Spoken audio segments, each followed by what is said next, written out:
Earlier in January, you said that Steve was letting you come in here and just get to work and evaluate things, assess as they go. How has that working relationship continued while you've gotten to know more guys and been able to evaluate the style of play? Well, I believe, and I know Steve believes, that one of the most important relationships in an organization is coach to manager and manager to coach. And we've known each other for a long time. There's still a lot of learning to do, but we spend time together. We talk about the team all the time. We talk about practices, what we're working on, who we're happy with, who we're not happy with. And that's the only way it can work. And that relationship between he and I is going to continue to grow. And we don't always see it the same way, but that's the value in it. Sure. And we have enough respect for each other that we can work that way. And hopefully we push each other to be the best we can be. Sure. When you do have disagreements on non-specific things, how do you guys bring that information to the table and discuss as people who have been around the game for so long? Straightforward. Yeah.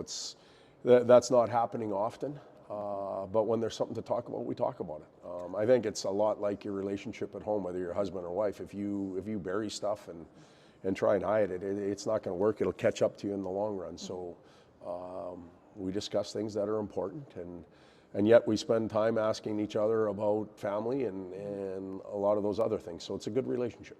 Something else you mentioned early on in your tenure here that I'd like to revisit is taking the weight of a lot of things off Dylan Larkin, on and off the ice, in terms of what does a captaincy look like and visibility, in terms of responsibility in the game. When you realize just how much is really on his plate, how did you decide to tackle that? Well, I think back to my original stint here in Detroit.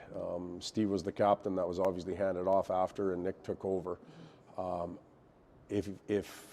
And I hope I was paying attention to the amount of extracurricular responsibility they had to put on their shoulders for the actions or inactions of their teammates, of the organization.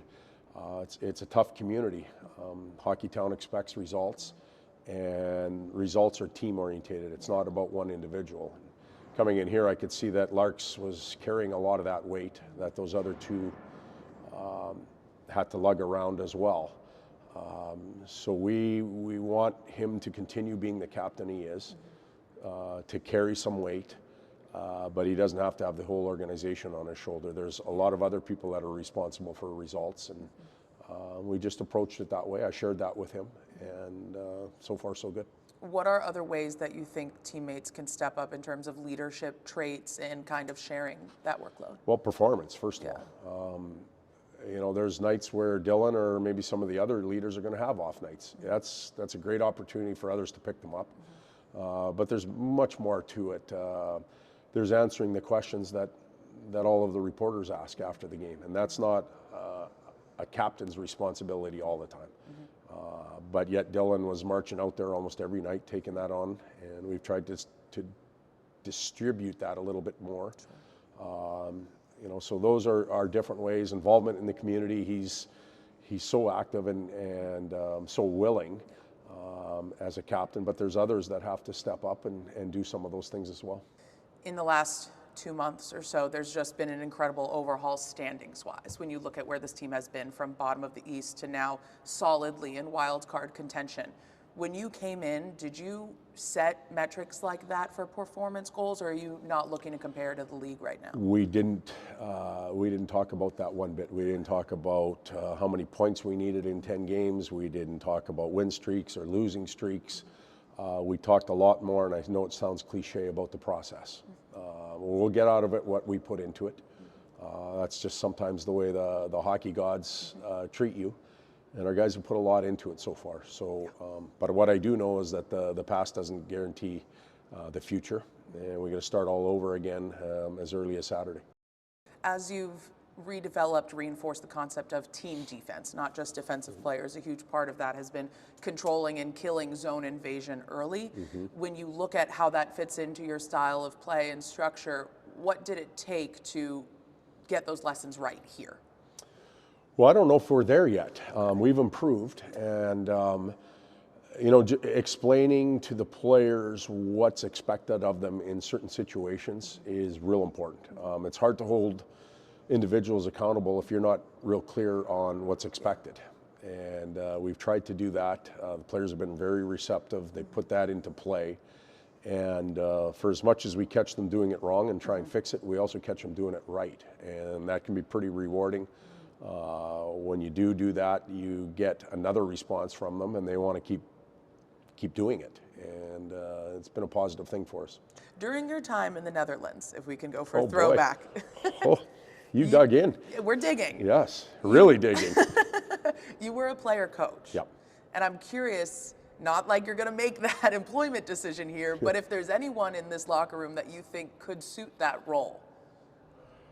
Boy, I haven't spent enough time around the group yet, but there are some very bright, intelligent hockey minds on this team. They see things that we don't. A lot of times coaches learn more from the players than the players do from coaches. Sure. So some of the comments they make, but you take a guy like Patrick Kane, he's borderline brilliant with the game, and he sees things and he anticipates things. But I'm not sure if he'll want to coach when he's all done. Yeah. He's spent almost his entire life in the NHL, and who knows what'll happen. But there's a lot of them in there. I can't just single out one. It's easy to see that the next 27 games are the hardest compared to the rest of the league and what they have going between now and April. Does that type of characterization of a schedule matter to you? Do you care that what you have is harder than others? We don't talk about it. I haven't looked. I know we play Minnesota and then Anaheim, and that's it. We've had multiple meetings as a group here, and never once out of our mouth has strength of schedule, opponents, travel, road games come out. That's not how we want to approach it. Tomorrow we'll get better in practice. Friday we'll get better in practice, and we'll have a game, and that's all we look at. It's been almost 20 years since your first stint here, 05 to 2025. Do you like Detroit-style pizza? We ordered some the other day. We didn't have a lot of dishes or anything like that, so we enjoyed it, and the pizza's one thing, and the people in Detroit are the real good ones. So it was very easy to come back here. We've seen friends that we made 20 years ago, I guess now, and most of them were through our kids' activities: hockey, baseball, soccer, you name it. And a lot of those kids are married now. A lot of them have their own families, so it's been really rewarding coming back. And then the way the Illich family's treated the employees within the organization, a lot of the faces are the same here. And everybody's important. You can have a job from here on up, and you're all part of the team.